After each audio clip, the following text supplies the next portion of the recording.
Hello दोस्तों, स्वागत है आपका हमारे YouTube चैनल पर। ज़्यादा समय ना लेकर सीधे टॉपिक पर आएंगे, लेकिन उससे पहले आप हमारे चैनल को लाइक करें, सब्सक्राइब करें। अब हम आपको आज कंप्यूटर के बारे में बताएंगे कि कंप्यूटर क्या है, कैसे बना और किस कॉन्सेप्ट से बना है। तो आइए सीधे टॉपिक पर बात करते हैं, कंप्यूटर क्या है। तो सबसे पहले हम लोग बात करते हैं कंप्यूटर क्या है, कंप्यूटर की डेफिनेशन क्या होती है। तो वैसे तो कंप्यूटर की बहुत सारी डेफिनेशंस हैं, आपने देखा होगा इंटरनेट पर, लेकिन जो एक्चुअल है वो ये है आपके सामने। सी का मतलब क्या होता है, कॉमनली। ओ का मतलब होता है ऑपरेटेड। एम का मतलब होता है मशीन। पी का मतलब होता है पार्टिकुलरली। यू का मतलब होता है यूज्ड फॉर। टी का मतलब होता है टेक्निकल। ई का मतलब होता है एजुकेशनल और आर का मतलब होता है रिसर्च। तो ये है आपके कंप्यूटर की परिभाषा। अब कंप्यूटर के बारे में बात करते हैं। तो सबसे पहले इस डिटेल्स को ना ध्यान देते हुए हम थोड़ा अपना आपको बता रहे हैं कि कंप्यूटर क्या है। कंप्यूटर जो है एक बहुमुखी और इलेक्ट्रॉनिक मशीन है। बहुमुखी का मतलब क्या होता है, बहुमुख, जिसके एक से ज़्यादा मुख हो, और यहाँ पर बहुमुख का मतलब बताया गया है जो एक से ज़्यादा कार्य कर सके। ठीक है, तो कंप्यूटर जो है एक बहुमुखी और इलेक्ट्रॉनिक मशीन है। इलेक्ट्रॉनिक का मतलब यहाँ पर ये हो गया है, जब तक हम इसको पावर नहीं मिलेगी तब तक हम लोग यहाँ पर कंप्यूटर पर कोई भी काम नहीं कर सकते हैं। तो कंप्यूटर एक इलेक्ट्रॉनिक वर्सेटाइल मशीन है जिसको कि इंसान के द्वारा बनाया गया है। अब बात करते हैं कि कंप्यूटर का कॉन्सेप्ट आया कहाँ से।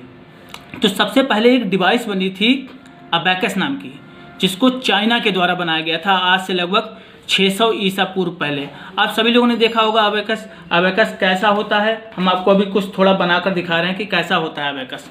अबैकस कुछ इस तरीके से होता है। ये आज भी यूज किया जाता है सरकारी स्कूलों वगैरह में, जिसमें कैलकुलेशन वगैरह जो होती है वो मोतियों से होती थी। आप लोगों ने देखा होगा अबैकस। ठीक है, तो इसका निर्माण जो है वो 600 ईसा पूर्व पहले चाइना के द्वारा किया था। किसके द्वारा हुआ था? चाइना के द्वारा हुआ था। ठीक है, और इसी के ही कॉन्सेप्ट से ही सर चार्ल्स बेबेज ने ही एक कंप्यूटर को बनाने का उद्देश्य लिया। So we can say that, हम कह सकते हैं कि इसी के ही कॉन्सेप्ट से ही हमारा जो डिजिटल कंप्यूटर बना है। और एक बात, कंप्यूटर को बनाने में अकेला योगदान सर चार्ल्स बेबेज का ही नहीं है। कंप्यूटर को बनाने में कई सारे वैज्ञानिकों ने काम किया है, बहुत सारे वैज्ञानिक ने काम किया है। लेकिन फादर ऑफ कंप्यूटर क्यों कहा जाता है सर चार्ल्स बेबेज को? वो इसलिए क्योंकि इन्होंने इसका मेन पुर्जा बनाया था, इन्होंने ही इसका मेन इंजन बनाया था जिसके कारण कंप्यूटर चला था। ठीक है, इसीलिए इसको जो हमारे सर चार्ल्स बेबेज हैं इनको फादर ऑफ कंप्यूटर कहते हैं। ठीक है, आशा करता हूँ कि आपको समझ में आया होगा। अब हम बात करते हैं कंप्यूटर शब्द की उत्पत्ति कहाँ से हुई। तो कंप्यूटर शब्द की उत्पत्ति ग्रीक भाषा से हुई थी। ग्रीक भाषा को हिंदी में हम लोग बोलते हैं यूनानी भाषा। ग्रीक भाषा का एक शब्द था आपका कंप्यूट। कौन सा था? Compute, which means to calculate, जिसका मतलब क्या होता है? गणना करना। क्या होता है? गणना करना। ठीक है, तो इस भाषा से ही कंप्यूटर शब्द लिया गया है। ठीक है, और अब हम बात करते हैं सबसे पहला कंप्यूटर बना कौन सा था। तो सबसे पहला कंप्यूटर जो था वो था हमारा इनिएक। कौन सा था? इनिएक। सबसे पहला कंप्यूटर हमारा था digital computer, sorry, ENIAC, ENIAC, जो लगभग हम लोग कह सकते हैं कि एक दीवार के बराबर होता था। पहले ज़माने में जो कंप्यूटर यूज होते थे वो लगभग काफ़ी बड़े कंप्यूटर होते थे, तो लगभग एक दीवार के बराबर होता था वो कंप्यूटर। जिसका जो पहला हमारा कंप्यूटर बना था इनिएक नाम का। ये इसकी फुल फॉर्म हम आपको बता देते हैं, electronic numeric integrator and calculator. ठीक है, तो ये है इसकी फुल फॉर्म, किसकी? इनिएक की, जिसको कि किसके द्वारा बनाया गया था? इन्वेंट बाय जॉन मैकली के द्वारा इसको बनाया गया था। ठीक है, तो ये हमारा सबसे पहला डिजिटल कंप्यूटर था। कौन सा? इनिएक। इसको हम लोग क्या बोलेंगे? फर्स्ट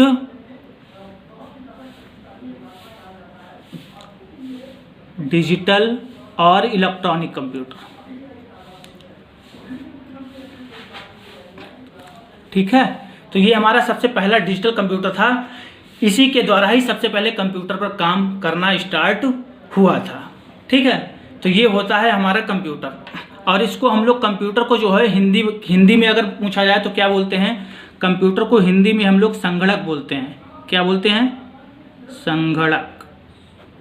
क्या बोलते हैं? संगणक बोलते हैं। ठीक है, ये आपका जो होता है कंप्यूटर का बेस।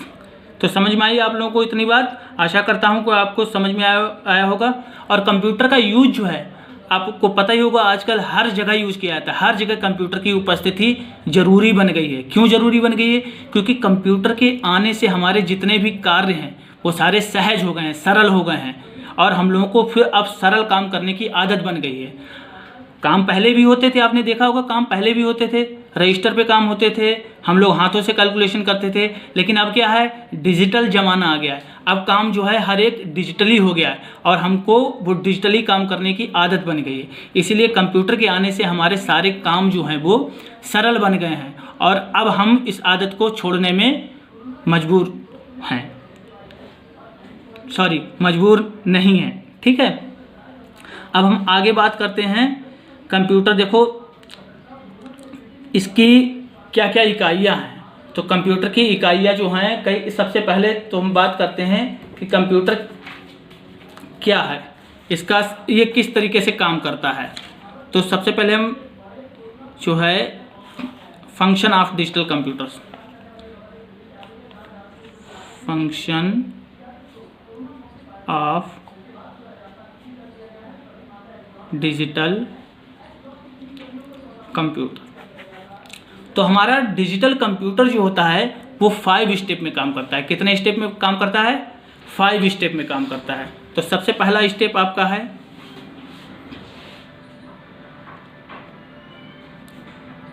इनपुटिंग। तो इनपुटिंग क्या होती है? कंप्यूटर में कीबोर्ड या माउस के द्वारा जो कुछ भी हम लोग डाटा फीड करते हैं वो प्रक्रिया जो होती है वो क्या कहलाती है? इनपुटिंग कहलाती है। ठीक है, दूसरा क्या होता है? Processing.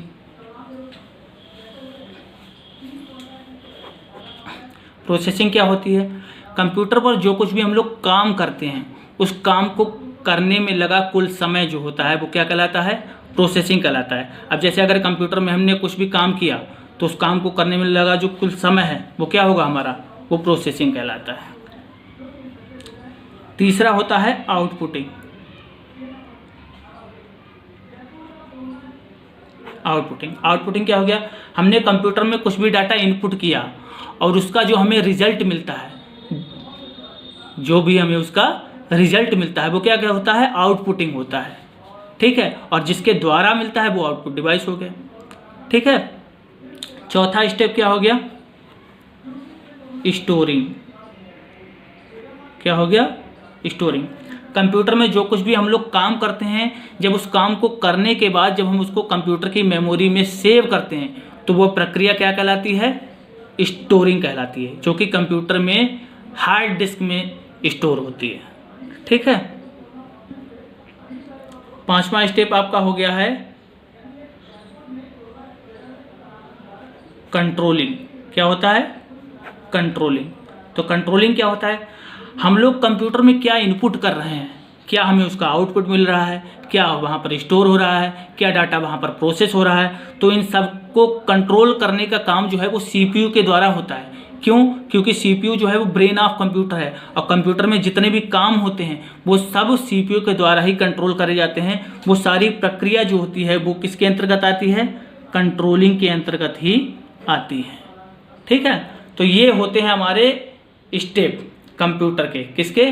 Function of digital computer के स्टेप जो होते हैं वो होते हैं 5। क्लियर है इतनी चीज़? आशा करता हूँ कि आप लोगों को क्लियर हो गया होगा ये। ठीक है, अब उसके बाद जो है हम बात करते हैं कि कंप्यूटर जो है इसके कैरेक्टरिस्टिक्स क्या क्या हैं कंप्यूटर के। तो कंप्यूटर के कैरेक्टरिस्टिक्स क्या क्या हैं वो भी हम आपको बता रहे हैं। कैरेक्टरिस्टिक्स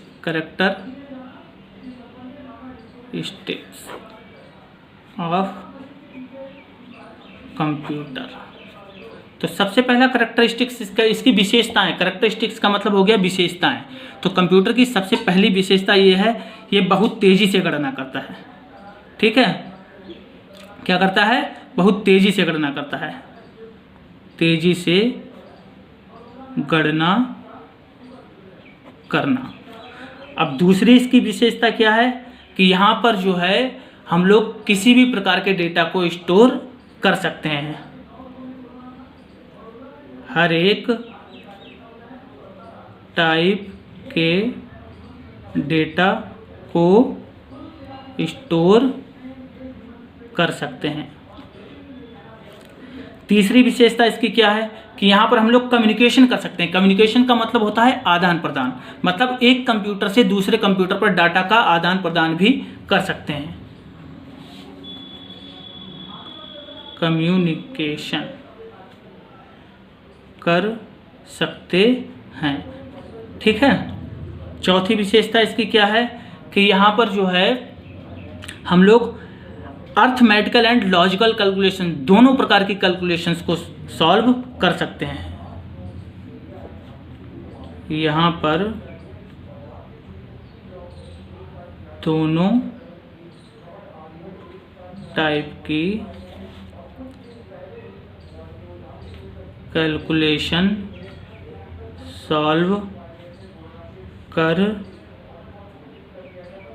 सकते हैं। Arithmetical and logical. तो यहाँ पर अर्थमेटिकल एंड लॉजिकल दोनों प्रकार की कैलकुलेशन को आसानी से सॉल्व किया जा सकता है। तो ये थे हमारे कंप्यूटर के कैरेक्टरिस्टिक्स, मतलब कंप्यूटर की विशेषताएं थी। ठीक है, तो आज के वीडियो में बस इतना ही। आशा करता हूँ कि आपको ये हमारा लॉजिक समझ में आया होगा। मिलते हैं आपको नेक्स्ट वीडियो में, तब तक के लिए बाय बाय। और हमारे चैनल को लाइक और सब्सक्राइब करना ना भूलें।